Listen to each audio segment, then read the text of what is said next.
Olá, você que não é cheque, mas é especial. O tema de hoje é reserva para emergências, também conhecida como reserva para imprevistos, mas que eu prefiro chamar de reserva de segurança, porque é um termo mais amplo e com uma conotação um pouco menos negativa. Eu responderei 3 perguntas. Por que ter uma reserva de segurança? Onde investir a sua reserva de segurança e quanto é preciso ter na sua reserva de segurança. Começando então, por que ter uma reserva de segurança? Sempre que você precisar de dinheiro e não tiver, você vai precisar tomar emprestado. E aí no futuro você vai devolver o dinheiro que você tomou emprestado, mais o preço do aluguel do uso desse dinheiro, os juros. E no Brasil, pagar juros é levar uma cacetada na cabeça, porque os juros de cheque especial, cartão de crédito, são muito altos, de mais de 350% ao ano. Então você deve evitar ao máximo ter que pagar juros. Só para você ter uma referência, se você deve R$500 no cartão de crédito ou no cheque especial, em um ano essa dívida de R$500 se transforma em R$2.500 por causa dos juros exorbitantes, e em 2 anos essa dívida já vai ser de R$12.500. Então não deva no Brasil, porque isso vai arrebentar a sua vida financeira. Para que você não deva, você vai precisar ter dinheiro sempre que precisar do dinheiro,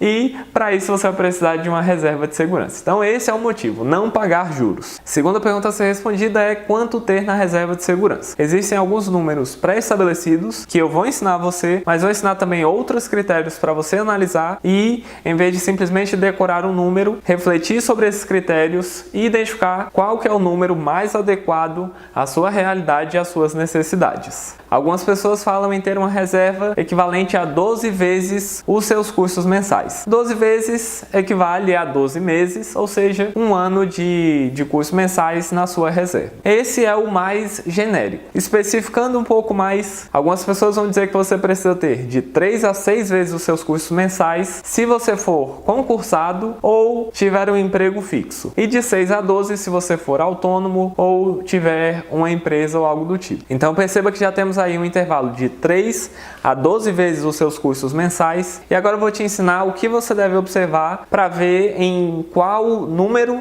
desse intervalo de 3 a 12 a sua realidade se encaixa. O primeiro aspecto que você precisa observar já foi citado lá quando eu falei do 3 a 6 e 6 a 12, que é o seu trabalho. Quanto mais imprevisíveis forem as suas receitas, maior terá que ser a sua reserva de segurança. Outra variável que você precisa observar e que eu não vejo ninguém falar sobre é o quão pão duro você é. Quando alguém é pão duro, eu entendo que no fundo há um receio de que preciso do dinheiro e não tenho. Porque, tirando isso, não faz nenhum sentido a pessoa ser pão duro, basta ser organizada. Então, se você é pão duro, é porque você tem medo que no futuro você precise do dinheiro e não tenha. Então, quanto mais pão duro você for, maior terá que ser a sua reserva para que você se sinta mais confortável, mais seguro e possa gastar no presente com mais tranquilidade, porque você sabe que se precisar, você vai ter uma reserva. Se você tiver um emprego fixo, mas for muito pão duro, é sinal de que sua reserva precisa ser maior para você ter uma tranquilidade maior. Terceiro critério a ser observado é a sua idade. Quanto mais novo ou nova você for, menor terá que ser a sua reserva de segurança. Por alguns motivos. Primeiro, porque você não vai ter dependentes. Então, a sua flexibilidade de orçamento é muito maior, porque você é muito mais adaptável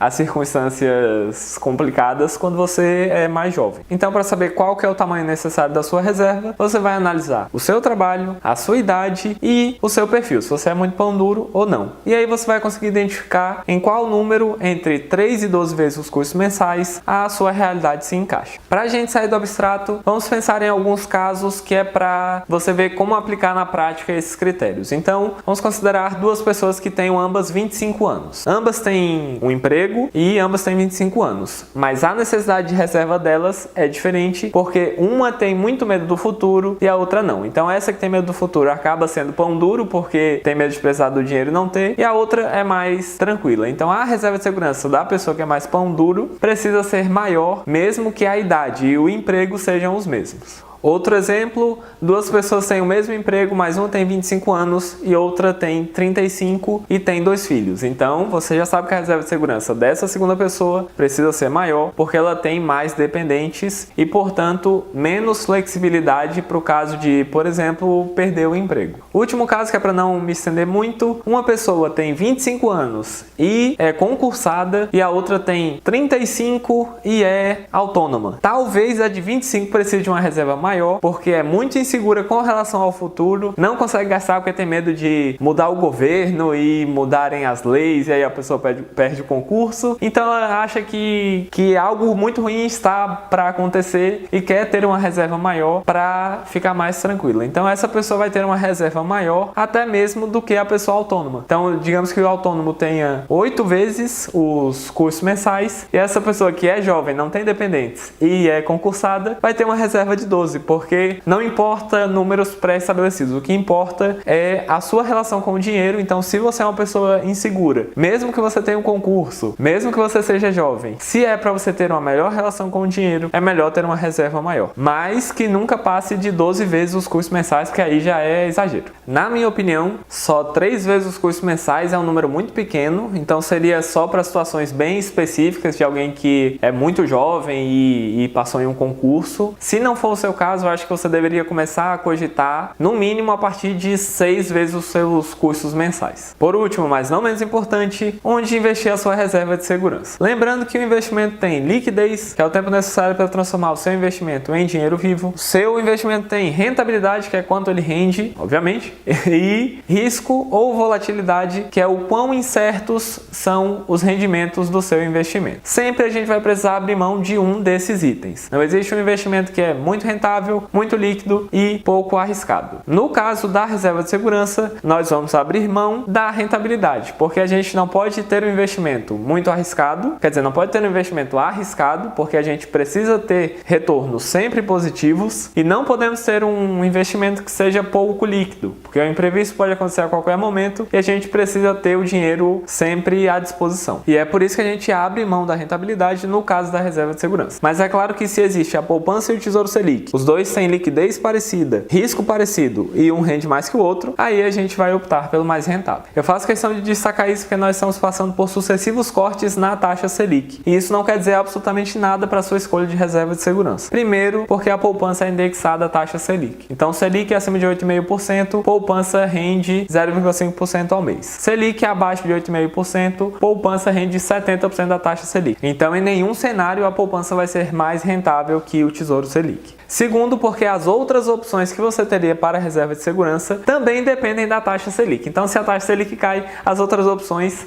caem do mesmo jeito. Então, não se preocupe com a queda da taxa Selic, ela não muda as suas escolhas de reserva de segurança. Eu já ouvi gente dizer que não é necessário colocar toda a reserva de segurança em ativos de altíssima liquidez, mas eu não concordo com isso porque eu foco muito nas teses de investimento. E a tese de investimento da reserva de segurança é que nós estamos nos preparando para algo que é imprevisível, então não sabemos quando vai acontecer, e é incalculável, então não sabemos quanto isso custará. E por isso eu acho que não faz sentido você ter uma reserva de segurança que não seja em ativos de altíssima liquidez. E nesse momento você deve estar pensando, pelo amor de Deus, diga o que são ativos de altíssima liquidez para eu colocar meu dinheiro. Você vai ter 3 opções: fundos DI, CDBs com liquidez diária e Tesouro Selic. Fundos DI eu não recomendo para ninguém porque 98% é muito ruim e não compensa você gastar seu tempo para tentar achar esses 2% que são bons. Excluídos os fundos DI, sobram CDBs com liquidez diária e Tesouro Selic. Para recomendar o melhor para você, eu uso as finanças comportamentais. Finanças comportamentais são uma área das finanças que estudam o comportamento.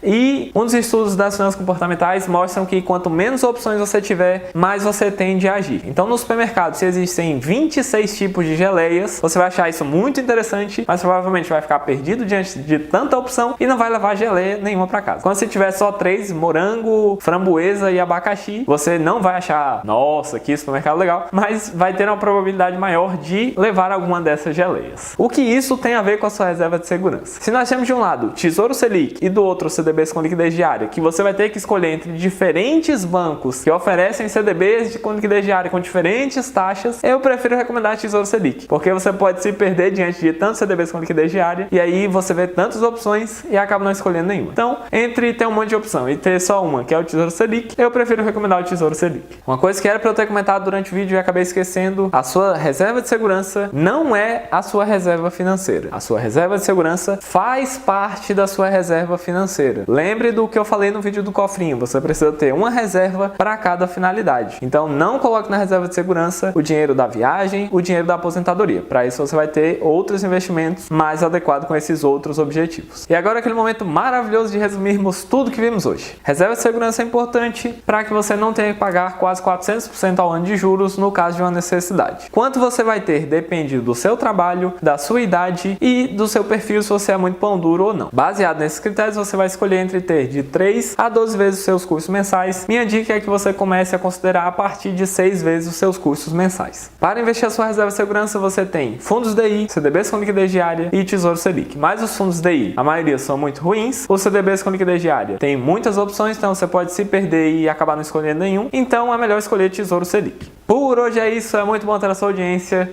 Até o próximo vídeo.